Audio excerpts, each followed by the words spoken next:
नमस्कार, मैं हूं संजय शर्मा। आप देख रहे हैं 4 PM न्यूज़ नेटवर्क। बांग्लादेश के हालात भारत के लिए बहुत चिंताजनक है। बांग्लादेश में जो कुछ हो रहा है, जो कुछ हुआ वो भारत के लिए ठीक नहीं है। भारत के हालात वैसे भी इसलिए खराब हैं क्योंकि हमारे सारे पड़ोसी देश हैं, उनसे रिश्ते हमारे बिगड़ चुके हैं।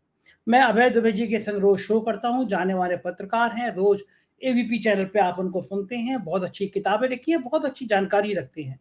मैंने आज बांग्लादेश के मुद्दे पर उनसे चर्चा करी। मैंने संजय राउत के उस बयान पे चर्चा करी जिसमें उन्होंने कहा था कि भारत में भी हालात ठीक नहीं हैं, बेरोजगार लगातार गुस्से में हैं, नौजवान गुस्से में हैं, किसान गुस्से में हैं और किसी भी शासक को सबक लेना चाहिए कि जो आंदोलन कर रहे होते हैं लोग, उनको परजीवी नहीं कहते, उनको आंदोलनजीवी नहीं कहते, उनको आतंकी नहीं कहते। तमाम इन मुद्दों पे बात करी। अभय जी का मानना था कि हम लोग हमारे देश के शासक बड़े भाई की भूमिका में आ गए कि वो डांटेंगे किसी को, विनम्र नहीं रहे। मैंने कहा नहीं, ऐसा नहीं है, मोदी जी तो विनम्र रहे थे। शुरुआत में वो पाकिस्तान चले गए थे, नवाज शरीफ जी को हैप्पी बर्थडे कहा था, फिर पता नहीं क्यों रिश्ते बिगड़ते चले गए। तो तमाम मुद्दे पे, देश के हालातों पे क्या क्या असर पड़ेगा बांग्लादेश का, बहुत ज्ञान वाली आपको नॉलेज वाली जानकारी मिलेगी आज अभय जी की बात सुनने के लिए। हम अभय जी के पास चले उससे पहले एक रिक्वेस्ट आपसे और एक खुशखबरी आपसे। हमने जो 4 PM म्यूजिक चैनल शुरू किया था, उस पर पहला गाना बस अब कुछ ही दिनों में हम लोड करेंगे। पहला गाना से आपकी प्रतिक्रिया चाहेंगे कि आपको 4 PM का ये म्यूजिक का पहला गाना कैसा लगा। देश के अलग-अलग लोग मुझे बड़ी बधाई दे रहे हैं और मेरे बड़े फ़ेवरेट हैं, मेरे बड़े प्रिय हैं पंकज त्रिपाठी जी, कालीन भैया, मिर्ज़ापुर का उनका कालीन भैया डायलॉग पूरे देश में छाया हुआ है, पूरे दुनिया में छाया हुआ है। पंकज जी ने मेरे लिए जो शुभकामनाएँ दी हैं, वो मेरे लिए बड़ी अमूल्य है। सुनाता हूँ पंकज जी ने क्या कहा 4 PM म्यूज़िक चैनल के लिए। नमस्ते, मैं पंकज और गीत, संगीत, सुर, लय, ताल हम सबके जीवन का अभिन्न अंग है और ये संगीत हमारे मन को, व्यक्तित्व को बेहतरी की तरफ ले जाता है। और मुझे ज्ञात हुआ है कि हमारे 4 PM वाले संजय शर्मा जी अपना एक संगीत का चैनल लेके आ रहे हैं 4 PM म्यूजिक। तो बहुत बढ़िया, शुभकामनाएं आपको संजय जी। और ये भी देश हित में काम कर रहे हैं आप, ताकि पूरे देश भर के नए टैलेंट को मौका मिले आपके 4 PM म्यूजिक पे और ये सुर, ताल, लय हम सबके जीवन में खोले और संगीत को बढ़ाए। यही शुभकामनाओं के साथ आप सभी को धन्यवाद। तो ये पंकज जी की शुभकामनाएं थी, बहुत बहुत आभार। आप साइट पे देख रहे हैं 4 PM म्यूजिक का लोगो। आज ही अपने यूट्यूब पे 4 PM म्यूजिक डालिए, उसको सब्सक्राइब करिए। चलते हैं अभय दुबे जी के पास। 4 PM न्यूज नेटवर्क में स्वागत है अभय दुबे जी आपका। भारत के पड़ोसी देशों में एक के बाद एक बड़ी घटनाएं घट रही हैं। भारत के लिए बहुत चिंताजनक बात है क्योंकि लगातार पड़ोसी देशों से हमारे संबंध खराब हुए हैं। नेपाल जैसा देश तक हमें आंखें दिखाने लगा है। चाहे श्रीलंका हो, चाहे नेपाल हो, चाहे पाकिस्तान हो और अब बांग्लादेश में भी हालात खराब होते जा रहे हैं। भूटान पता नहीं कब रुख बदल दे, इसका डर लगा रहता है। ये जो बांग्लादेश में हो रहा है, पूरे भारत में सिर्फ इस समय बांग्लादेश की चर्चा है क्योंकि बांग्लादेश का तख्ता पलट किसी भी रूप में भारत के लिए अच्छा नहीं है। एक डेमोक्रेटिक सरकार हटा के अगर कुछ कट्टरपंथी लोग आ जाएं तो वो उस देश के लिए भी अच्छा नहीं है और उनके पड़ोसी देशों के लिए भी अच्छा नहीं है। लेकिन ये जो घटना घटी है, क्या भारत ने कुछ ज़्यादा ही निर्भरता बांग्लादेश से बढ़ाई? बांग्लादेश की सरकार बहुत अच्छी चल रही थी। उनके यहाँ जो प्रति व्यक्ति आय है या प्रति व्यक्ति खुशी का पैमाना, वो भारत से ज़्यादा अच्छा चल रहा था। क्या-क्या गलतियाँ हो गई शेख हसीना से? क्या ये गलती बड़ी थी कि उन्होंने आंदोलन कर रहे छात्रों को आतंकवादी कह दिया, उल्टा-उल्टा पुल्टा बोल दिया? और भारत पे इसका क्या परिणाम होगा, मैं विस्तार से आपसे समझना चाहता हूँ। संजय जी, पहली बात तो यह है कि आप, मुझे ताज्जुब है कि आपने ये कहा कि बांग्लादेश में एक डेमोक्रेटिक गवर्नमेंट चल रही थी और उसको हटाकर वहां पर एक फौजी सरकार आ रही है। भारत में और भारतीय जनता पार्टी में और भारतीय जनता पार्टी के समर्थकों में और नरेंद्र मोदी के समर्थकों को छोड़कर कोई नहीं मानता था कि बांग्लादेश में कोई लोकतांत्रिक सरकार है। शेख हसीना ने जो पहला चुनाव जीता था, शायद 2009 में जब पहला चुनाव शेख हसीना ने जीता था, वो एक स्वतंत्र और निष्पक्ष चुनाव था जो उन्होंने जीता था। उसके बाद से लगातार बांग्लादेश में जो लोकतंत्र का ग्राफ है वो नीचे गिरता रहा। चुनाव होते रहे लेकिन उत्तरोत्तर चुनावों को शेख हसीना के जरिए विपक्ष मुक्त चुनाव में बदला गया और पिछला चुनाव जो हुआ था वो 100% विपक्ष मुक्त था। विपक्ष के लोगों को जेल में डाल दिया गया था और विपक्ष ने उसका बहिष्कार भी दिया था। एक तरह से बिना विपक्ष के लोग इनके खिलाफ चुनाव लड़ ही नहीं रहे थे और उसमें शेख हसीना चुनाव जीती थी। तो अमेरिका तक ने कहा था कि इस चुनाव को हम निष्पक्ष चुनाव नहीं मानते और उन्होंने कहा जाता है कि शेख हसीना से कहा गया था, उन्होंने अमेरिका ने डेडलाइन दी थी कि 3 नवंबर तक आप संवैधानिक रूप से इस्तीफा दे दीजिए और दोबारा चुनाव की घोषणा कीजिए, वरना आपको सत्ता में न रहने के लिए मजबूर कर दिया जाएगा। ये अमेरिका ने इसको चेतावनी दी थी। हालांकि इसके कोई प्रमाण नहीं है, लेकिन अखबारों में, मीडिया में सब जगह ये प्रकाशित हो चुका था।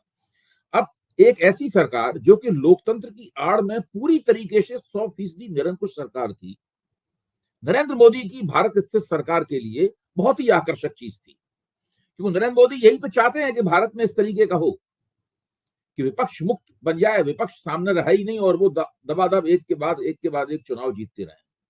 मोहम्मद यूनुस जो बांग्लादेश ग्रामीण बैंक के संस्थापक हैं, जिनको नोबेल प्राइज मिल चुका है, उन्होंने अभी कल के इंडियन एक्सप्रेस में छपे एक इंटरव्यू में उन्होंने कहा है कि आप किसी भी बांग्लादेश के किसी साधारण नागरिक से पूछ लीजिए कि क्या चुनाव वास्तव में हुए थे बांग्लादेश में, तो हर व्यक्ति कहेगा कि बांग्लादेश में तो मुद्दतों चुनाव नहीं हुए। आमतौर पे बांग्लादेश वासियों की मान्यता है कि 10 या 15 साल से बांग्लादेश में कोई निष्पक्ष चुनाव नहीं हुआ। शेख हसीना बाकायदा एक लोकतांत्रिक पर्दे के पीछे एक निरंकुश शासक थी। उन्होंने सीक्रेट पुलिस, मिलिट्री और फौज, इन सब का विपक्ष के दमन के लिए इस्तेमाल किया। जिसने भी उनके खिलाफ आवाज उठाई उसको उन्होंने जेल में डाला और उनकी सरकार झूठ बोलने की फैक्ट्री बन चुकी थी। हर चीज जनता को गलत बताई जाती थी, पूरा का पूरा एक डिस्कोर्स बनाया जाता था और मीडिया पूरी तरीके से कैप्चर्ड था। मीडिया की दम नहीं थी कि वो शेख हसीना की सरकार, उनके प्रवक्ताओं द्वारा किए गए किसी भी वक्तव्य का खंडन कर सकें या उसका विकल्प पेश कर सकें। ये स्थिति थी। अब भारत की सरकार के साथ, नरेंद्र मोदी की सरकार के साथ में शेख हसीना की बहुत शानदार दोस्ती थी। इस दोस्ती के पीछे अगर भारत के दृष्टिकोण से देखें तो उसमें क्रोनी कैपिटलिज्म का बहुत बड़ा हाथ है। हम लोग इस दृष्टि से अखबारों को पढ़ते नहीं है। देखिए, हिंदू में, बिजनेस लाइन में और बहुत सारी वेबसाइटों पर लगातार इस प्रकार के तथ्य पिछले दिनों प्रकाशित हो रहे थे कि किस तरीके से बांग्लादेश में गौतम अदानी को बड़े बड़े ठेके प्राप्त हो रहे थे और वहां की कंपनियों को पीछे करके शेख हसीना और मोदी के बीच में जो मित्रता थी उसके जरिए वो सब चीजें प्राप्त हो रही थी। और बांग्लादेश में इस फर्जी लोकतंत्र की स्थापना और उसकी निरंतरता को सुनिश्चित करने के लिए भारत सरकार की एजेंसियों का भी बहुत हाथ था। ये भी बातें लगातार मीडिया में आ रही थी। क्योंकि हम लोग उस तरह के मीडिया, जो वैकल्पिक मीडिया पर कम ध्यान देती है। अब बांग्लादेश में, ये मैं खुद भी मानता हूं, बांग्लादेश में जो कोई घटना हो गई है, इसलिए मैंने कल के बाद से रिसर्च शुरू की। तो मैंने पाया कि वैकल्पिक मीडिया इस तरह की खबरों, विश्लेषणों, तथ्यों से पूरी तरीके से भरा हुआ है। मुझे अभी भी संदेह है कि भारत के मुख्य धार के मीडिया में ये बातें अभी भी आएंगी, क्योंकि ये बातें कहना उस तरीके से खतरे से खाली नहीं है। जिस बात को कहा जाता है बांग्लादेश का एक आर्थिक चमत्कार, इकोनॉमिक मिरेकल कहा जाता है, ये सही है कि बांग्लादेश पिछले करीबन 12-13 साल से लगातार 7.7% की दर से उसकी अर्थव्यवस्था आगे बढ़ रही थी। मुख्य तौर पर जो टेक्सटाइल होता है और सिले हुए वस्त्र होते हैं, बांग्लादेश उसकी फैक्ट्री बन चुका था और सारी दुनिया में मेड इन बांग्लादेश के वस्त्र, यहाँ तक दिल्ली में भी अगर आप बहुत सारे रेडीमेड वस्त्रों की दुकानों पर जाएं तो आपको बहुत सारी चीजें मेड इन बांग्लादेश मिलेंगी, जिनकी बहुत अच्छी क्वालिटी होती है और हम सब लोग बड़े चाव से खरीद के उनको पहनते हैं। इससे बांग्लादेश में अर्थव्यवस्था लगातार ग्रो कर रही थी, लगातार बढ़ रही थी। लेकिन इसी के साथ साथ में बहुत बड़े पैमाने पर आर्थिक स्कैम चल रहे थे। बैंकों में बहुत बड़े बड़े स्कैम चल रहे थे और बहुत बड़ा फर्जीवाड़ा हो रहा था। लोगों के अकाउंट में से रुपए निकाले जा रहे थे। बहुत सारा लोन का डिफॉल्ट बहुत बड़े पैमाने पर बांग्लादेश में हो रहा था। गरीब और अमीर के बीच में जबरदस्त खाई बढ़ती जा रही थी और एक छोटे से देश में 1,80,00,000 नौजवान बेरोजगार थे। जो बगावत हुई है हसीना सरकार के खिलाफ, वो बगावत यूनिवर्सिटी के छात्रों ने की है, विश्वविद्यालय के छात्रों ने, जो आमतौर पर जिनके माँ बाप खाते पीते होते हैं, उन लोगों ने बगावत की है। क्यों उनको लोगों लग रहा था कि हमारा भविष्य बिल्कुल अंधकारमय है। एक स्थायी और सम्मानजनक रोजगार पाना उनकी महत्वाकांक्षा थी। और बांग्लादेश की अर्थव्यवस्था, जो कि पूरे दक्षिण एशिया में सबसे ज्यादा तेजी के साथ आगे बढ़ रही थी, वहां की जो प्रति व्यक्ति इनकम थी, पर कैपिटा इनकम थी, वो 3 गुनी हो गई थी। और भारत को भी उसने पीछे छोड़ दिया था वृद्धि की दर में। ऐसे बांग्लादेश में कितना गुस्सा था लोगों के अंदर, इसका आप अंदाजा लगाइए। उन्हें केवल एक ट्रिगर पॉइंट की जरूरत थी। इस जंगल में से चिंगारी आग लगा देती है, उसी तरह जैसे ही शेख हसीना ने सन 71 का जो मुक्ति संघर्ष था बांग्लादेश का, उसमें भाग लेने वाले स्वतंत्रता संग्राम सेनानियों और उनके रिश्तेदारों और उनकी संतानों के लिए नौकरियों में आरक्षण घोषित किया, वैसे ही आग लग गई चारों तरफ। लोगों को रोजगार नहीं मिल रहे हैं और आप लोगों को नौकरियों में आरक्षण। और वो फिर आग इतनी जबरदस्त रूप से लगी कि सुप्रीम कोर्ट ने उस आरक्षण को निरस्त कर दिया। उसके बावजूद आंदोलन बंद नहीं हुआ और उस आंदोलन ने फिर लोकतंत्र के समर्थक आंदोलन की शक्ल ले ली। क्योंकि असली समस्या डेफिसिट ऑफ डेमोक्रेसी था बांग्लादेश में। लोग पिछले 15 साल से लगातार निरंतर लोकतंत्र के नाम पर जो दमन हो रहा था, उस दमन से बिल्कुल आजिज आ चुके थे। यहाँ तक शेख हसीना ने आंदोलनकारियों के बारे में जनता से अपील की थी कि ये लोग रजाकार है। रजाकार वो थे जिन्होंने 71 में मुक्ति वाहिनी के लोगों के ऊपर अत्याचार किए थे। रजाकारों ने, रजाकार हैं, उनको लोहे की रॉडों से पीटो, लोहे की छड़ों से पीटो, ये शेख हसीना ने लोगों से कहा था। अब आप देखिए क्या हुआ। एक ऐसी शासक जिसके बारे में माना जाता, भारतीय मीडिया सब ऐसा मान के चलाता ही तो इस आंदोलन से निपट लेंगे, और यहां तक कि पहले पन्ने पर खबर भी नहीं छपती थी। आज पहले पन्ने पर खबर छपी है। कल के अखबारों को आप देखिए, आप टीवी मीडिया को तो छोड़ दीजिए, कल के अखबारों को देखिए, सब में 9वें और 10वें पेज पे खबर है कि बांग्लादेश में बहुत ज्यादा प्रदर्शन हो रहे हैं और पुलिस और मिलिट्री के फौज के दमन से 100 लोग मारे गए हैं। ये 100 लोग मारे या नहीं, खबर 10वें पृष्ठ पर मिलेगी आपको। पहले पन्ने पर खबर तक नहीं थी, क्योंकि लोगों ने मान लिया था कि शेख हसीना इस पूरे मसले से निपट लेंगी, ज्यादा कुछ उसमें होने वाला नहीं है, थोड़ी लोग हाय तौबा मचाएंगे और उसके बाद फिर मामला इस तरह 15 साल से चल रहा है, उसी तरीके से ठीक तरीके से चलता रहेगा। तो ये स्थिति थी। अब मेरे ख्याल से देश में जो एनडीए सरकार है उसकी भी आंखें खुल जानी चाहिए, क्योंकि केवल ग्रोथ के आंकड़े दिखाकर, जबरदस्त बेरोजगारी और महंगाई के साथ में आप लोकतंत्र को नहीं चला सकते। ये एक बहुत बड़ा संदेश है जो भारत के शासकों को, चाहे वो सत्ता में हो चाहे वो विपक्ष में हो, सबको ये संदेश मिलना चाहिए। इसी तरीके से आप पड़ोसी देशों में अपनी जो आपकी जासूसी संस्थाएं हैं, जो आपकी इंटेलिजेंस एजेंसी हैं, रिसर्च एनालिसिस विंग और इंटेलिजेंस ब्यूरो, आप इनकी दम पर आप विदेश नीति को नहीं चला सकते। आज विदेश मंत्री जयशंकर संसद में बयान दे रहे थे, बयान के बीच में उन्होंने 2 पंक्तियां चुपचाप उन्होंने उसके अंदर स्मगल कर दी। वो पंक्ति है कि बांग्लादेश में माइनॉरिटीज के ऊपर और उनके मंदिरों के ऊपर हमला हो रहा है। कितने हमले हुए, कितने लोग हताहत हुए, ये अभी उन्हें नहीं पता है, लेकिन उन्होंने 2 लाइनें उसके अंदर डाल दी और भारत उसके लिए बहुत चिंतित है। भारत माइनॉरिटीज की सुरक्षा का इंतजाम कर रहा है। वो बाकायदा उन्हें पूरा मौका, ये बात सही है कि बांग्लादेश में हिंदू अल्पसंख्यकों के ऊपर बहुत अत्याचार हुए हैं। तस्लीमा नसरीन का मशहूर उपन्यास लज्जा, आपको याद होगा, वो इसी बात के ऊपर है। इसके लिए बांग्लादेश से उनको कट्टरपंथियों द्वारा निष्कासित किया गया। स्थिति यह है कि सरकार इसका पूरा फायदा उठाने की कोशिश करेगी, उसको हिंदू बनाम मुसलमान का रंग देके कि वहां हिंदू अल्पसंख्यकों के ऊपर मुस्लिम कट्टरपंथी अत्याचार कर रहे हैं। लेकिन मुख्य बात यह है कि दुनिया में कोई भी व्यक्ति जिसको लोकतंत्र से जरा भी प्यार है, वो शेख हसीना का लोकतंत्र का मॉडल जो है उसको लोकतंत्र मानने के लिए तैयार नहीं होगा। बांग्लादेश के तमाम बुद्धिजीवी जो भारत विरोधी नहीं है और भारत को बड़े हमदर्दी की निगाह से देखते हैं, उन सबको इस बात का बहुत दुख है कि भारत सरकार ने शेख हसीना द्वारा लगातार किए जा रहे लोकतंत्र के हनन को लोकतंत्र क्यों करार दिया। जिस वक्त वहां जबरदस्त आंदोलन चल रहा था, भारत सरकार ने कहा ये वहां का अंदरूनी मामला है। तो मोहम्मद यूनिस जैसे लोगों ने, जो लगातार भारत सरकार के और यहाँ के अर्थशास्त्रियों के भी संपर्क में रहते हैं, क्योंकि उन्हें माइक्रो क्रेडिट का बहुत बड़ा इनोवेटर माना जाता है, बहुत बड़ा चैंपियन माना जाता है, जो बांग्लादेश में उन्होंने करके दिखाया, वो एक नमूने के तौर पर लोग उनसे बातचीत करते हैं, उनसे शिक्षा प्राप्त करते हैं। नोबेल प्राइज उन्हें इसीलिए प्राप्त हुआ था। उन्होंने भी कहा कि हम लोगों को इस बात का बहुत दुख है कि भारत जैसे देश ने, जहां पे नियमित रूप से चुनाव होते हैं और आमतौर पर स्वतंत्र और निष्पक्ष चुनाव माना जाता है, वो बांग्लादेश में जो हो रहा है उसका समर्थन करता रहा। तो ये भी अपने आप में एक सोचने की बात है कि मोदी सरकार ने बांग्लादेश की शेख हसीना सरकार को इतना ज्यादा समर्थन क्यों दिया, और पूरे भारत के मीडिया ने हसीना सरकार की जो ज्यादतियां थी, जो लोकतंत्र विरोधी गतिविधियां थी, जो निरंकुशता थी, जो तानाशाही थी और हिंसक किस्म की तानाशाही थी, उस हिंसक किस्म की तानाशाही के सही तथ्यों को अपने श्रोताओं और पाठकों के सामने क्यों नहीं रखा।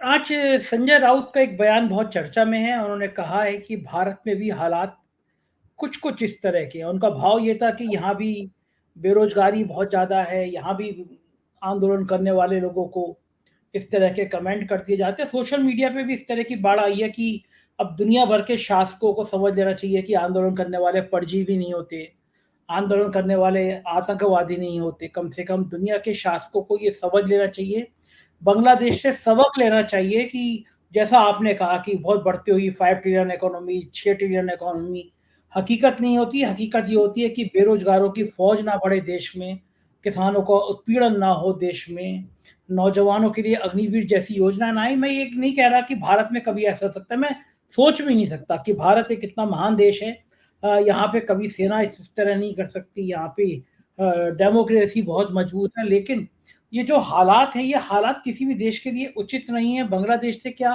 सबक ले पाएगी हमारी सरकार, अभय जी, लगता है आपको? देखिए, हमारी सरकार को अपने सारे रिजर्वेशंस को, अपने सारे जो कुछ भी मन में उनके आग्रह दुराग्रह हों, उनको ताक पर रखकर बांग्लादेश की घटनाओं से सबक लेना चाहिए, पहली बात। उसका कारण क्या है? उसका कारण यह है कि भले ही आपकी अर्थव्यवस्था श्रीलंका की तरह उसका मेल्ट डाउन ना हो, भले ही आपकी अर्थव्यवस्था में जो बेरोजगार हैं वो बांग्लादेश की तरह आचरण ना करें। मैं मानता हूं कि भारतीय अर्थव्यवस्था बहुकेंद्रीय है, बहुमुखी है और बहुत ज्यादा शक्तिशाली है। उसकी बांग्लादेश और श्रीलंका से कोई मुकाबला नहीं किया सकता। भारत की चुनाव प्रणाली भी बहुत मजबूत है और बहुत अच्छी है। मैं मानता हूं कि जो एडीआर ने, एसोसिएशन फॉर डेमोक्रेटिक रिफॉर्म में जो आंकड़े दिए हैं कि भाई जिन निर्वाचन क्षेत्रों में जब वोट गिने गए तो वो जो चुनाव आयोग ने जितने वोट पड़े थे बताया था उससे कम निकले या ज्यादा निकले। मेरा मानना यह है कि धीरे धीरे करके इस समस्या का भी निराकरण होगा। मैं नहीं मानता हूं जनता के बीच में इस तरह की छवि आएगी कि सारे चुनाव गलत थे, उसका भी निराकरण होगा। मैं ये भी नहीं मानता हूं कि भारत में विपक्ष का इतना दमन किया जा सकता है जितना दमन शेख हसीना ने बांग्लादेश में किया था। और भारत में जो डेमोक्रेटिक डेफिसिट भी था वो 2024 के चुनाव में हम देख सकते हैं, उस डेमोक्रेटिक डेफिसिट में भी संशोधन हुआ है। विपक्ष इस समय संसद में आज तक इतिहास में सर्वाधिक शक्तिशाली स्थिति में है। अगर भारत में लोकतंत्र कमजोर होता तो ये ऐसा हो नहीं सकता था। मोदी जी जो चाहते थे कि विपक्ष मुक्त भारत बन जाए और विपक्ष को सारा भ्रष्टाचारी कह के वो कटघरे में खड़ा कर दें और खुद सत्तारूढ़ हो जाएं और 400 सीटें प्राप्त कर लें, ऐसा नहीं हो पाया। इसका मतलब है भारत में लोकतांत्रिक प्रक्रियाएं बांग्लादेश या श्रीलंका या किसी भी देश के मुकाबले बहुत बेहतर स्थिति में है। और इसके लिए हम लोगों को अपने उन फाउंडिंग फादर्स का, जिन्होंने लोकतंत्र की स्थापना की थी, उनका शुक्रगुजार होना चाहिए कि उन्होंने एक इस तरह का ढांचा हमें दिया कि आज तमाम कोशिशों, तमाम कमियों खामियों के बावजूद, तमाम आलोचनाओं के बावजूद भारतीय लोकतंत्र अपने पड़ोसी देशों के मुकाबले कहीं बेहतर स्थिति में है। लेकिन अगर सुधार नहीं हुआ, अगर एडीआर ने जो आंकड़े दिए हैं वोटों की गिनती के, उसकी सही सफाई नहीं आई, अगर ऐसा पक्का बंदोबस्त नहीं हुआ कि अगली बार गिनती होगी तो इस तरह की गलती नहीं होगी, ये सब नहीं हुआ, अगर लोगों को रोजगार देने के पुख्ता इंतजाम नहीं किए गए, सिक्का बंद सुनिश्चित इंतजाम नहीं किए गए, तो धीरे धीरे समस्या यहां भी संगीन होती जाएगी।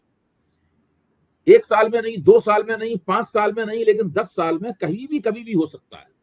बांग्लादेश में आज जो हुआ है, अगर 10 साल बाद भारत में होता है तो वो कितना दुखद होगा, आप इसका अंदाजा लगा सकते हैं। और अभी आप विश्व बैंक की एक रिपोर्ट पढ़िए, वो रिपोर्ट भी आज या कल ही वो सामने आई है। वो मिडिल इनकम ट्रैप के ऊपर रिपोर्ट है कि किस तरह जो कई देश जो हैं वो एक मझोली इनकम के जाल वहीं फंस के रह जाते हैं, मझोली इनकम से आगे नहीं बढ़ पाते, मिडिल इनकम ट्रैप कहते हैं उसको। उसने साफ कहा है कि अमेरिका की जो प्रति व्यक्ति आमदनी है, भारत अगर जिस गति से प्रगति कर रहा है, उसकी अर्थव्यवस्था आगे बढ़ रही है, आगे 70 वर्ष लगेंगे अमेरिका की प्रति व्यक्ति आमदनी का 1/4 हासिल करने में। अब आप सोचिए, मोदी जी जो दावे करते हैं रोज, विश्व बैंक की रिपोर्ट से आप मुकाबला करके देखिए उन दावों का। यानी अमेरिका की जो प्रति व्यक्ति आमदनी है, भारत में प्रति व्यक्ति आमदनी अब उसका चौथाई स्तर पर, 1/4 स्तर पर पहुंचने में भारत को अभी 70 साल लगेंगे। चीन उस जगह अगले 10 साल में पहुंच जाएगा, ये उस रिपोर्ट में लिखा हुआ है। यानी चीन भारत से 70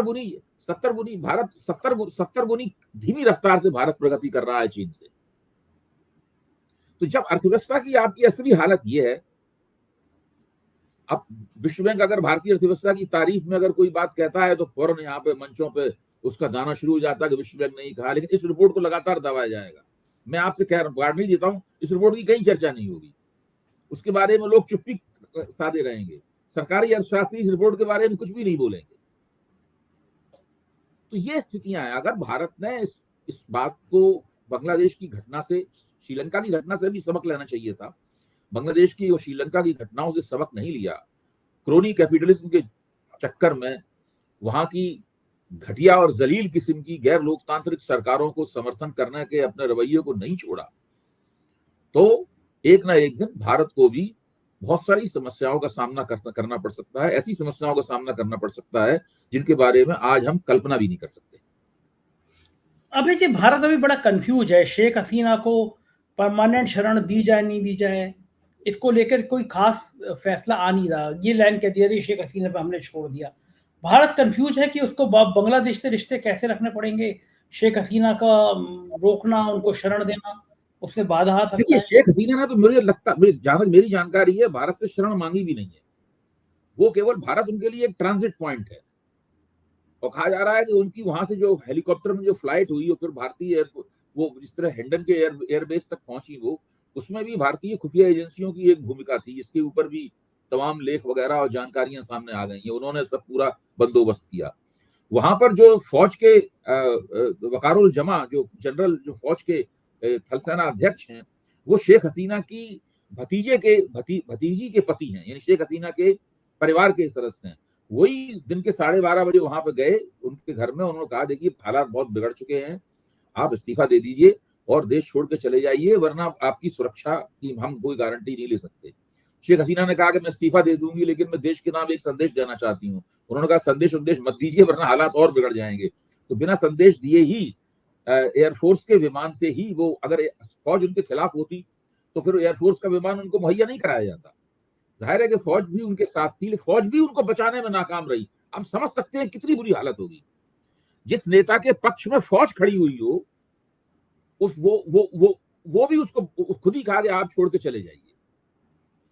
इसमें अमेरिका की भी भूमिका है, मैं ये मानता हूं, इसमें कोई शक नहीं। अमेरिका भी दोहरी चाल खेलता है।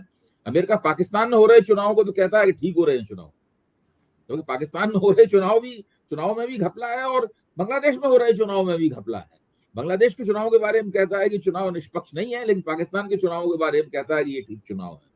तो अमेरिकी अपने दांव पेच भी है। अमेरिका का दक्षिण एशिया में दिलचस्पी अमेरिका की है, वो भी बड़ी पेचीदा किस्म की दिलचस्पी है। और भारतीय विदेश नीति है इस वक्त बहुत सांसत में फंसी हुई है। आप देखिए, श्रीलंका चीन के असर में है, बांग्लादेश की नई जो सरकार बनी है, जो अंतरिम सरकार बनी है, वो पूरी तरीके से चीन के असर में है। नेपाल चीन के असर में है। म्यांमार, जिसको हम लोग बर्मा कहते थे पहले, वो चीन के असर में है। और चीन के साथ भारत के बहुत ही बुरे संबंध हैं। यहां तक कि चीन ने बाकायदा भारत की राजनीति में, चीन ने जिस तरीके से डोकलाम में और लद्दाख में जो कर किया है, वो तो राहुल गांधी खुद भी उसको कितने बार उठा चुके हैं। तो परिस्थितियां बहुत विदेश नीति के बिल्कुल विपरीत हैं। जिस तरीके से विदेश नीति इन लोगों ने चलाई है, अगर आप दक्षिण एशिया में भी अपनी विदेश नीति को कामयाब नहीं कर सकते, तो और दुनिया भर में ग्लोबल स्तर पर अपनी विदेश नीति कहाँ कामयाब करेंगे। तो ये भी एक बहुत बड़ी इनके सामने चुनौती है। और बांग्लादेश में जो घटित हुआ है, उससे भारत के जो रोजगार, जो बेरोजगार और असंतुष्ट लोग हैं, असंतुष्ट नौजवान हैं, उनके सामने एक नमूना सामने होता है, भाई ऐसा भी हो सकता है। मैं ये नहीं कह रहा हूं कि वो ऐसा करेंगे, इसके खतरे मौजूद हैं। हमारा क्या गलती कहाँ हो गई? नई बांग्लादेश की सरकार बनी है, पूरी तरीके से भारत विरोधी होने वाली है। और मुझे इसमें कोई आश्चर्य नहीं होगा कि अगर हिंदुओं के ऊपर वहां हमले शुरू हो जाएं और हिंदुओं को तंग करना हो शुरू रहे हैं कई जगह से तस्वीरें भी आ रही हैं कि मंदिरों पे हमले हुए हैं, हिंदुओं पे हमले हुए हैं। नहीं, उन तस्वीरों के प्रति सतर्क रहना चाहिए, क्योंकि वो तस्वीरें भारत में जो हिंदुत्व के ट्रोल्स हैं, जो एजेंट प्रोवोकेटर है, भड़काऊ एजेंट है, वो भी उन तस्वीरों का भारत में सांप्रदायिक सद्भाव को बिगाड़ने के लिए बेजा इस्तेमाल भी कर सकते हैं। भारत से चूक कहाँ हुई कि जो एक के बाद एक जितने पड़ोसी देश हैं हमारे, उन सबसे हमारे रिश्ते खराब हो गए। हम कोई भी रिश्ते बेहतर नहीं कर पाए और कहा जाता है कि ईश्वर से पहले अपने पड़ोसी से प्रेम करो, और भारत जो है वो आपकी छवि ये हो जाती है कि आप बिग ब्रदर हैं। जब आपकी छवि हो जाती है कि आप बिग ब्रदर हैं, अगर आपकी बात नहीं मानी गई तो आप दंडित भी कर सकते हैं। बड़ा भाई जो है वो छोटे भाई को चपतिया सकता है। जब आपकी ये छवि बन जाती है और जब आप ऊंची जगह से खड़े होकर आशीर्वाद देने की मुद्रा में बने रहते हैं हमेशा, तब फिर ये ऐसी स्थितियां बनती हैं। या तो आप वास्तव में शक्तिशाली हो चीन और अमेरिका की तरह, लेकिन आपके शक्तिशाली होना आपका केवल दिखावा है। भारत का साइज बहुत बड़ा है, आबादी बहुत बड़ी है, अर्थव्यवस्था का साइज भी बहुत बड़ा है और टिकाऊ बने, राजनीतिक स्थिरता है मुद्दतों से, ये सब बातें ठीक है, लेकिन बड़े साइज को बड़ी ताकत मान लेना अनुचित है। आपका आकार बहुत बड़ा है, इसका मतलब ये नहीं है कि आप ज्यादा शक्तिशाली हैं। तो ये एक ऐसी स्थिति है जिसका ख्याल इन लोगों को करना चाहिए। भारत को बहुत अपने रवैये में काफी संशोधन करना पड़ेगा। प्रधानमंत्री तो इतने विनम्र हैं, वो पाकिस्तान तक चले गए थे, हवाई जहाज उतार दिया था नवाज शरीफ जी को हैप्पी बर्थडे कहने के लिए, और उससे ज्यादा विनम्रता और क्या हो सकती है नवाज शरीफ जी की। अम्मी के लिए वो कपड़े अपने शॉल वो ले गए थे, अब आप कह रहे हैं वो विनम्र नहीं है, बड़े भाई हैं, डांटने वाली बात है। देखिए, पाकिस्तान एक तो वो नरेंद्र मोदी के शासनकाल का शुरुआती दौर था।